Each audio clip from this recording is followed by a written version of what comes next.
This morning I've got Joachim, the Principal Viola of the Irish Chamber Orchestra, to have a chat with me about the lockdown and about the Irish Chamber Orchestra. But first of all, Joachim, now what people might not know is that you're from Germany. And I wanted to ask, how did you end up in Ireland, of all places, from Germany? Well, hi Matthew, good to see you. And yes, I am actually from East Germany. I grew up there, and I went through all the whole uh, music school, college, etc., etc., until in my mid 20s, I was just about to enter the professional world, and it coincided with the fall of the wall, the, and I was sort of I got into a little bit of a crisis there because I was still full of that enthusiasm you have when you learn. You learn for 2 decades your instrument and the music. You start playing these amazing pieces, another symphony, uh, and then you get into the professional world. And suddenly in Germany, I felt that I I had to deal a lot with this very strong hierarchy feeling and tradition in German orchestras. That that sort of set me back a little bit, and I just wanted to keep learning. I wanted to keep experimenting, and Hmm. it sort of didn't quite allow me to do that there.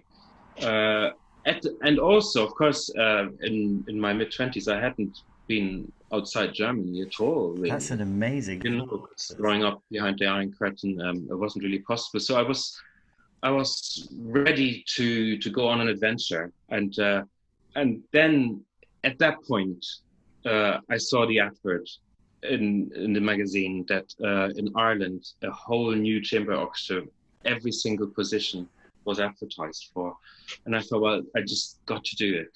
I just got to go on this adventure and see what will happen, and as it happens, it's been a wonderful, wonderful journey because I didn't know anything about Ireland before. I had never been here before. I didn't know anything about the music in this country, but everything I had dreamt of when I embarked on this came true, because we're still on the edge of our seats every month we meet, Hmm. and we're still experimenting, we're still learning, and that's exactly what I love about this orchestra so much. Yeah, it sounds that you're very passionate about the actual learning process.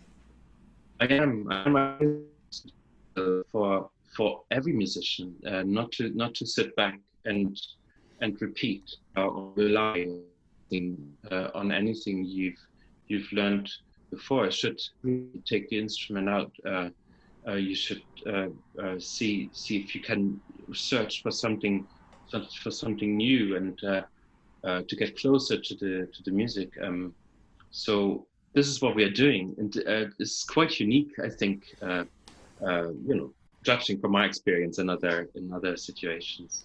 Yeah, I agree. Actually, I think that's one of the things that I love, but also really miss about the ICO is that sense of inquiry. Inquiry makes it sound really sort of dull, but I don't know, the sense of learning and kind of, oh my God, we're doing this and we're going to learn. We do this. The actual. This is probably also the reason why our guest conductors and guest soloists love so much coming to us, because they feel that they can themselves experiment rather than repeat.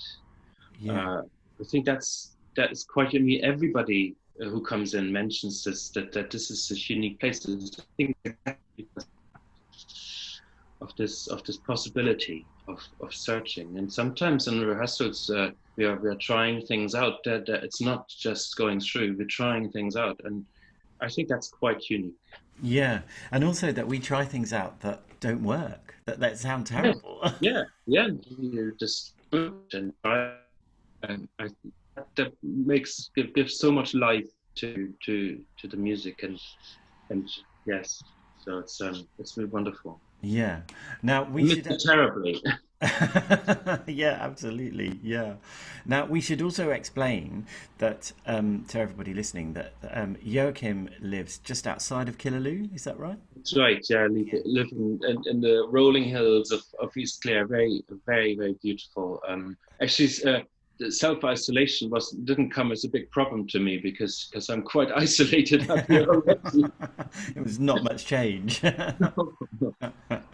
Yeah. And so, whilst you've been living in Killaloe, you set up you set up, or you did you set it up, or did you take over the Killaloe Festival, the Chamber Music No, no, Festival? I set it up. I mean, it did exist before in a different format. It was actually the festival of the Irish Chamber Orchestra itself until about 2000, 2001 when it finished off in that context. And in 2013, I was asked to bring it back to life, but in a slightly different format as a pure chamber music festival. And it's been a really wonderful, wonderful experience because Killaloe is just the perfect place for a festival. It's got this fabulous old 12th century cathedral with beautiful acoustics, and it's the most picturesque place you can be. Hmm. With the River Shannon and the mountains and this old town.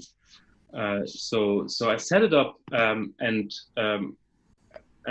I really immersed myself in every year in the planning of it and the programming and how it would feel for the audience, how to bring it, how to bring my friends into it, and uh, and it has grown year on year, and we add more and more concerts to it. But of course, this year it was probably the hardest moment of the lockdown for me was to put a halt to it and to having to cancel it. But fortunately, we could do a little online program at the festival weekend, thanks to the contributions of the musicians. Hmm. So there was a little bit of music this year, but nothing like what it would have been, with the Yeah. What buzz was it around. going to be? What was it going to be? Well, it's yeah. I had planned a program that was very close to my heart, which was a program all around the theme of love, with an arrangement of the Tristan prelude for three-string quartets, for instance. It's unbelievable. Like that feature, would have been incredible, and a lot of fabulous musicians. Dan Bates, of course, was going to play with me even. So string quartets, Catherine Hunker, a French pianist, etc. etc. It was going to be amazing. But Yeah. look, Yeah. we just have to look forward to next year Yeah. and yeah, think of it. Yes, yes, yeah, exactly. Now, unbelievably, we're almost out of time. So, just before we go, wanted to ask you, what is the thing that you're most looking forward to about seeing everybody again in the ICO, which is actually going to be sooner than we all thought? Yes, yes. We've just received the news that we are all going to meet very soon again. There's going to be something small in August, and then we're going to start doing concerts again with socially distanced in from September. But I'm mostly looking forward to see everybody and to get back into this music making and into this joy of exploring and learning, as I mentioned before. It's going to be, well, especially after such a long gap. It's going to be 5 months that we won't have seen each other. So Yes, yeah. really, really looking forward to it. I think it will be. At first, it was sort of like, oh, it's going to be a great big party, but I think it's going to be really. It's going to be a really moving thing, isn't it, when we're all finally together again? Yes, it's going to be very exciting. Yeah. Well, Joachim, thank you so much for taking the time this morning to have a chat with me. It's really nice to see you, and take care. Thanks, Matthew. Okay. Looking forward to Say that bit again because the internet crackled up. Say the end bit again. looking forward to seeing you again, Matthew. That's what I wanted to hear. Thanks a lot, Joachim. Bye bye. Okay.